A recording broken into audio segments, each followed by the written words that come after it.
I love you. তোর কি মাথা ঠিক আছে? তুই কাকে কি বলছিস জানিস? এটা পাবলিক প্লেস গুলো তুই বেঁচে গেলি। এর জন্যই তো সাহস পেলাম। তবে আপনি কিন্তু সেই দেখতে। তোকে না বেশি উত্তেজিত হয় না, এটা পাবলিক প্লেস, তাতে আবার সামনে ভোট।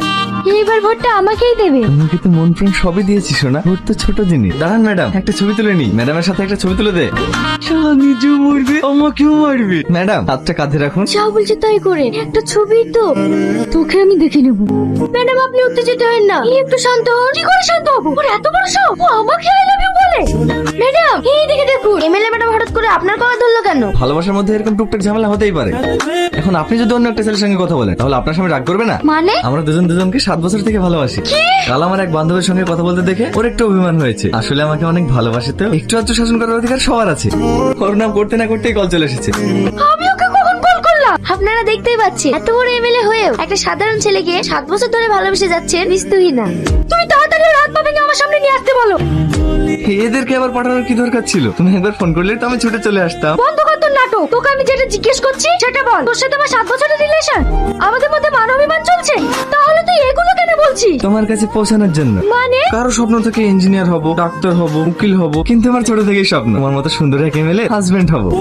বাহ, ইলিশ মাছ দিয়ে ভাত খেয়েছো না? তুমি কিন্তু খুব বেশি বেশি করছো, জানো এর পরিণতি কি হতে পারে? চুপ। যেদিন আমাদের দুজনের বিয়ে হবে না, সর্বপ্রথম তোকে কাজছাড়া করবো।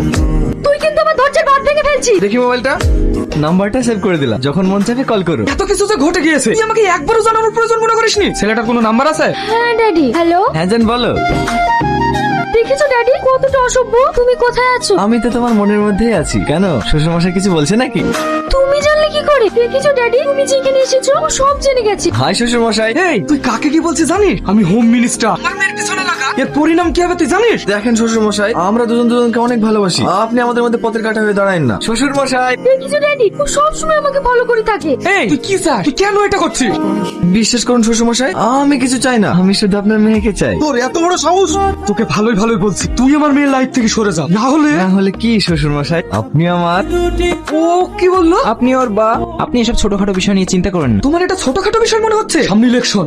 এখানে আমার কোনো দোষ নেই, আমি শুধু অনুষ্ঠান মেয়েকে ভালোবেসেছিলাম। আমার ভালোবাসার মধ্যে একটু ভেজাল নাই। বলে কি মাইরি? কিন্তু কাউকে ভালোবাসলে যে তার পরিণাম এমন হবে আমি ভাবতেও পারিনি। আমি ওকে কখন মারলাম? ওই তো আমার লোককে মেরে গেল। ও এরকমই ড্যাডি। আমাদের সব লোককে ফোন কর। ও কে, কোথা থেকে এসেছে, ও কি চায়, এই সব ডিটেলস আমার 8 ঘন্টার মধ্যে চাই। তোমরা বাপ মেয়েতে কি লাগিয়েছো দেখো। যেটা চলছে সেটা যদি ইমিডিয়েটলি বন্ধ না করতে পারো, তাহলে তো তোমাকে টিকিট দেওয়াই হবে না, তার সাথে সাথে তোমাকে সাসপেন্ডও করা হবে।